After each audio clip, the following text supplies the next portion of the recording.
Olá pessoal, tudo bem? Esse é o nosso último grupo falando sobre esse tema. Então a gente vai falar sobre o quinto e último atributo que Deus usa para descrever a si mesmo em Êxodos 34:6, que é cheio de Emet. Emet é uma palavra em hebraico que é da mesma raiz da palavra amém que a gente utiliza hoje, que significa é verdade. Então, Emet geralmente é traduzido como fidelidade ou verdade, ou seja, Deus está falando que eu sou compassivo, gracioso, tardio em irar-se, cheio de amor leal, e vocês podem confiar nisso, porque eu sou fiel, eu sou verdadeiro, eu sou estável, e todos esses atributos que eu falei, vocês podem confiar que eu vou sempre manifestá-los, eu sempre serei desta maneira. E eu sei que a gente já falou de cada um desses atributos em estudos individuais, e a gente viu que esses atributos são demonstrados por Deus ao longo de toda a Bíblia, inclusive em Jesus. Então a gente consegue ver que Deus realmente está falando a verdade sobre si mesmo e ele demonstra todos esses atributos. Mas eu queria voltar um pouco no tempo e colocar a gente no lugar lá onde o povo estava, onde Moisés estava quando Deus fala isso para eles, né? Moisés leva isso para o povo e escreve para a gente na Bíblia, para a gente ver o que aconteceu até então, né? Esse povo todo está no deserto, embaixo do Monte Sinai.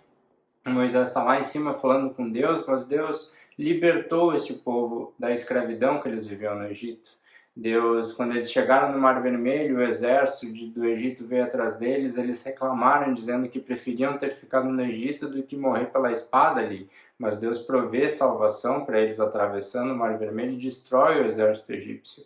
Deus provê comida, que é o maná no deserto, Deus provê água. Quando eles reclamam do maná e querem carne, Deus provê perdizes para eles comerem. Deus suporta as reclamações e Deus suporta que eles, quando eles criam um bezerro e adoram um bezerro de ouro, um pouco antes disso acontecer.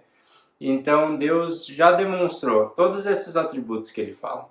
Então neste momento, quando Deus está criando essa aliança com o povo, chamando o povo para uma aliança com ele, separando esse povo para si, entregando leis, pedindo para que esse povo siga essas leis de acordo com a aliança deles e dizendo que ele é compassivo, gracioso, tardio em irar-se, amoroso e fiel, ele já demonstrou todos esses aspectos para o povo. E são várias as histórias, os autores, os versículos ao longo da Bíblia que nos demonstram a fidelidade de Deus e nos convidam para confiar nela. Por exemplo, o Salmo 33:4 diz: Pois a palavra do Senhor é reta, e todas as suas obras são feitas com fidelidade. Isaías 26:4 diz: Confiai no Senhor para sempre, pois o Senhor é a rocha eterna. Muitos versículos trazem Deus como uma rocha, como um monte, onde é estável, é firme, onde eles podem confiar. E Hebreus 10:23 no Novo Testamento diz: Firmes, pois, mantenhamos a esperança que professamos, porque fiel é aquele que fez a promessa. E a principal promessa cumprida que nos demonstra a fidelidade de Deus é a promessa da nossa salvação. Lá em Gênesis 3, no início da Bíblia, quando o pecado entra no mundo e a humanidade é afastada de Deus, Deus já promete que viria aquele que iria restituir as coisas, iria pisar na cabeça da serpente.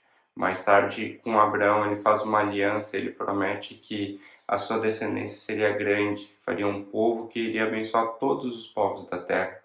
Mais tarde, ele fala com Davi e diz que na descendência dele teria um que iria sentar no trono para sempre. E essa pessoa é Jesus. Essa promessa é cumprida em Jesus. Ele morre pelos nossos pecados, ele pisa na cabeça da serpente, ele vence a morte e ele ressuscita, nos dando uma vida eterna. E ele senta no trono para sempre. E através dele todo mundo é abençoado, não só o povo de Israel, mas através do povo de Israel, todos os povos da terra podem confiar e podem reestabelecer sua relação com Deus por causa da vida e da morte de Jesus. E é no cumprimento dessa promessa que nós somos convidados hoje a alicerçar toda a nossa vida, confiando nesse mesmo Deus e no sacrifício perfeito de Jesus que nos limpa dos nossos pecados e colocando a nossa esperança de que um dia todas as coisas serão feitas novas e que nós vamos viver eternamente com Deus. Jesus diz que para a gente entrar no reino de Deus nós temos que ser como crianças, ou seja, depender e confiar totalmente nele, que é o nosso Pai. Em Provérbios 3, 5, 6 diz: Confie no Senhor de todo o seu coração e não se apoie no seu próprio entendimento.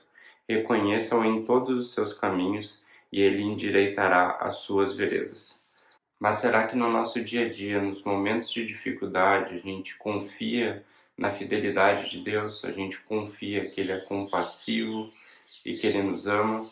Será que quando as coisas estão incertas, a gente confia que a gente tem um Deus fiel, inabalável, constante, que está com a gente? Será que quando a gente não é fiel com Deus e quando a gente falha, a gente confia no seu amor leal, que nunca vai nos abandonar e que Ele é tardio em irar-se, que Ele perdoa a gente dos nossos pecados?